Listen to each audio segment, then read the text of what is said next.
গোলামের আসল পরিচয় কেউ জানে না। যদি আসল পরিচয় জানতো তাহলে তার সঙ্গে কখনোই পাঞ্জা লাগতো না।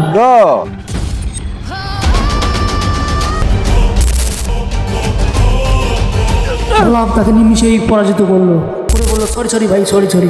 গোলাম, তুমি এটা কি করলে? Bill please. ওয়েট ঋতু, বিল গোলাম দিবে, আমাদের সব খাবারের বিলও দিবে। আজকের বিলটা তুমি দিয়ে দাও ভাই।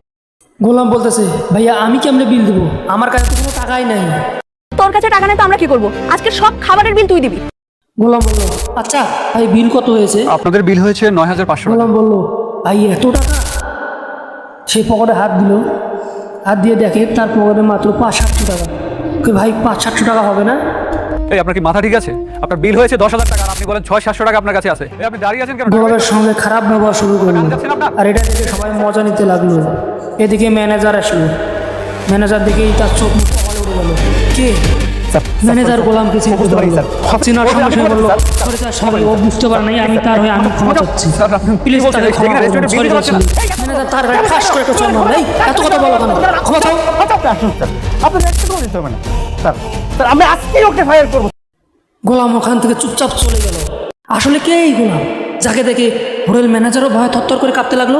কে এই গোলাম, তার আসল পরিচয় কি? ম্যানেজারের আচরণ দেখে মনে হচ্ছে গোলাম অনেক বড় মাপের কেউ। কাহিনী কি বল? আবারও সেই আননোন নাম্বার ফোন। আসলে কে এই গোলাম, কেনই বা তাকে এত বারবার ফোন করা হচ্ছে? গোলাম বলতেছে ভাই ভাই ভাই ফোনটা রিসিভ করে না ভাই, ফোনটা রিসিভ করলে আমার লোকেশন জানিয়ে দেবো ভাই। কি বলো? আসছে আমার সুপার স্টার।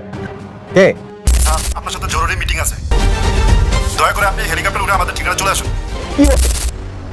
গোলাম, এসবের মানে কি? আর সিএনজি কে বলে হেলিকপ্টার, দেখবা যে একটা সিএনজি আসবে সেটাকে হেলিকপ্টার বলে চালিয়ে দিছে। সঙ্গে সঙ্গে একটা হেলিকপ্টার চলে আসলো আর সবাই অবাক হয়ে গেল।